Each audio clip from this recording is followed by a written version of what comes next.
I am very excited for this one because it is Zeons, the bread and butter and my personal favorite deck to currently play. So we're going to talk about it. We are playing Rushdown. Let's get into the list a little bit here. Now, getting into Zeons and the deck as a whole, um, you look at this one and you look at the other kind of popular like Rushdown deck that's in the format right now in the form of One Year War. And you got to ask yourself, why play this variant over 1 Year War? Um, Personally, for myself, it is the consistency that you see with the Char related pieces. In this list, I am pretty much never whiffing on any of my um, Sharzaku 2 triggers. In this list, I will constantly have Zeons to discard to Shar's Gelgoog. And in this list, you can splash some more of those generic links, as well as capitalizing off of a couple cards that allow you to sort of cheat units out. So we're going to talk about those a little bit more when we get there. But for now, I really want to focus on the list itself, starting with my unit package. Alright, so getting into units, we're talking about the first set of cards we play for level 1 DOPS. Now, does the DOP effect really matter that much? Kind of. Pretty much when you play this card, you are looking at the top. If you see Char, it stays. If you do not see Char, it bottoms. Other than that, it is just a free drop that helps you apply more shield pressure as you start breaking EX base. I think this card is pretty interchangeable, but I am on it just because I'm trying to play as many cards to help complement Rushdown unit spam as best as possible. So 4 DOPS is what we're on for our level 1 cards. Getting into the level 2s, we're getting a little bit more extensive here. So starting off the level 2s, we have a 4 of with Char Zaku 2. We've just got regular old Zaku 2. This is going to be the one that you run in the starter deck. We're going to have a GDO1 Zaku 2 as well at 4 of. And we're going to have the GDO1 Zaku Mariner as well. Just generic early game 2-1 drops. Every deck has access to these kinds of cards. This one is a little bit more unique thanks to the starter deck. But that's what we're on. We are running these guys just, again, little bodies, flood the board, apply pressure, crack shields, beat down, rush down style stuff all the way from start to finish. So there is, these guys, they don't really require a whole lot of explanation, which is kind of nice. Getting into my level 3s now, and we've got a pretty extensive list for level 3s as well. Starting off, we're going to be on 4-3-2 Gyara Zulus. We're on these for a pretty, particular reason. They're just a 2-drop level 3 that you can drop that will also still allow you to then drop another level 1 if you have it in hand. 3-2 isn't horrible, and you can link it with some things to give it a little bit more juice. We're going to be on 3 Char Zaku 2, the GDO1 Rare. This one's really good. When paired Destruction, it will make the rested 3-1 token. Kind of sucks against ping, but I won't lie. Against anything else, it feels pretty good. So I do really like this card. It's just a body that populates another body right away. And speaking of cards that kind of auto-replace themselves, we're playing Char Zaku 2, the LR from the starter deck. Very good card. This card's Destroy effect is one of the strongest effects that you have access to in the Zeon archetype. It's going to help you track down a guy we're actually about to get into talking about. Your ideal play scenario in, the Magical Christmas Land is having this guy linked to a Char Zaku or a Char. Using him to probably break a base, just keep applying pressure. We play this deck to make them use their units as removal for our guys and not the other way around. We are just going for life as often as possible. And that's why I really, really like the Char Zaku 2. It gives it the high maneuver with the Char link. Very powerful, and on destruction, it'll help us find our key level 4 that we're pretty much looking for from the start of the game. So that is our level 3 package. Let's go ahead, set these guys off to the side, and we can talk about our level 4 units, which, is going to contain the man, the myth, the legend here. So starting off, we're going to be on 3 vanilla Gelgooks. These cards are actually really solid. I think if you're on these, you could definitely get away with some more of the Zeon either pilots or command pilots in the form of Dozel Zabi or Makuve. I think those guys are very valid and very runnable if you are on this character. Makuve a little less just because he's pretty one trick. Fortress Defense Dozel Zabi is really good because he can either make you the 2/1/1s or he can create or he can link to this Gelgoog to instantly give it a swing. So I do like this guy, but it's another Char link. He is going to go ahead and he is going to give the high maneuver when he is linked with Char. So just another generic unit that's going to help us apply pressure throughout the mid game. And then kind of the star of the deck here, we're looking at Char's Gelgoog. Now this is the guy you're pretty much looking for every time you are destroying one of these. This LR Char's Gelgoog is very valuable in the deck. He is going to allow you to discard a Zeon unit and just grab any Char out of the bin, basically. There aren't a lot of targets with this one right now. It is level 3 or lower new type pilots that you can grab with his ability. So the only pilot we're actually going to be able to grab with this other than Char coming up is going to be Lala soon. That one's exciting. I'm really excited for the Lala stuff. And I'm going to be pretty heavy on Zeons when GDO2 does drop, just to get my testing reps in. But yeah, this very strong, very powerful card. Same reason as the other Char stuff, links, high maneuver. The only thing with this one is you can constantly recur your access to Chars, which is something currently in the GDO1 meta we really don't have a lot of access to, if at all. And by we don't have a lot, I mean he is literally the only card that does that. So that gives kind of Char's Gelgoog a pretty unique advantage over some of the other cards because you can cheat out of link in situations other decks could not. Alright, getting into the tail end of our LRs here. We've got 3 Sinanju. Now this guy is kind of meant to be our closer of the deck.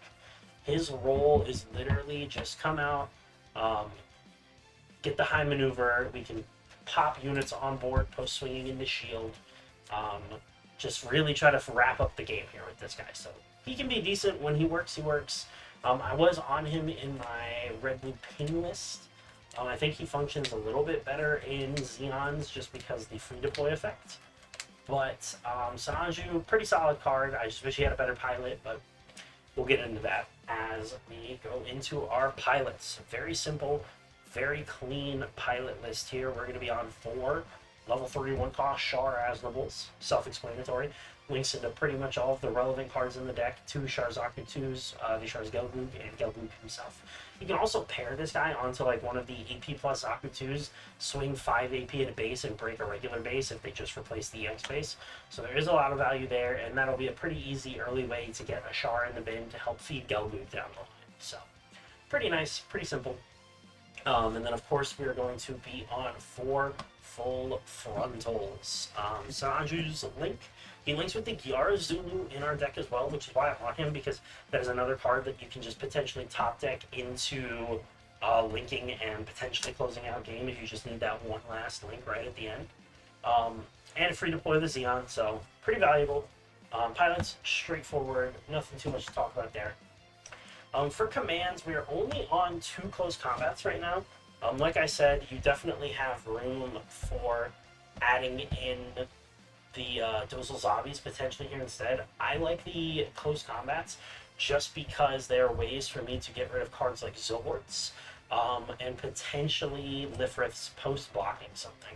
If I know I can pop a Lifrith, I probably will try to.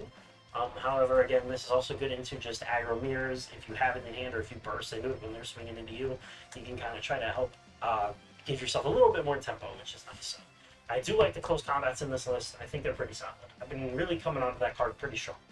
And then finally, for our bases, we are on 3 Zanzibar. I think this base is solid in this list just because everything is Zeon minus Gyara Zulu and Sinanju. Which Sinanju wouldn't even be a legal target because of the level anyway. So everything else in the deck minus Gyara Zulu that is in those levels is a legal target. So I will almost always get this if I see it. It's just a nice way to sort of cheat out an extra body potentially.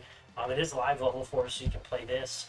Free deploy a Char's Gelgoog, and then potentially throw out some extra gas if you need it, which is really, really strong.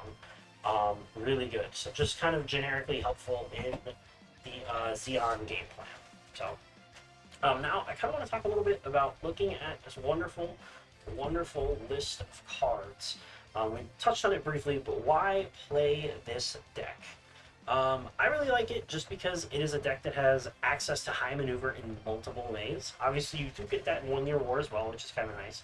But the cards like Sinanju in this list, the Sharzaku 2s, things like that, they do really help kind of generate some extra value outside or when you are doing the high maneuver tricks and shenanigans.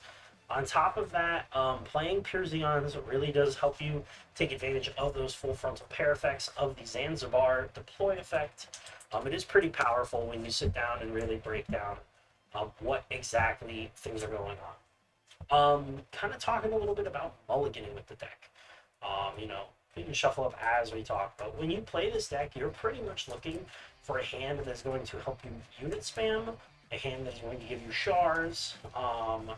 Those are pretty much the two main things. If you see two level 2/1 costs, or like a DOP and a level 2/1 cost, if you see a Shar and so alongside those, pretty safe keep just because of those three cards right there.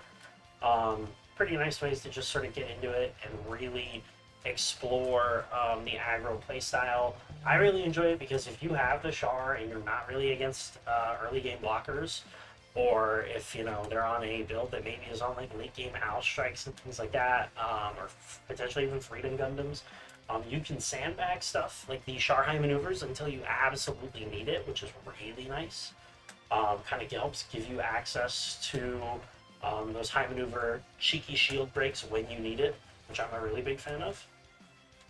So yeah, I think there's a lot to talk about with this deck in particular, and I'm excited for the future of GDO2 because I think it's going to help this deck see a pretty massive blow up.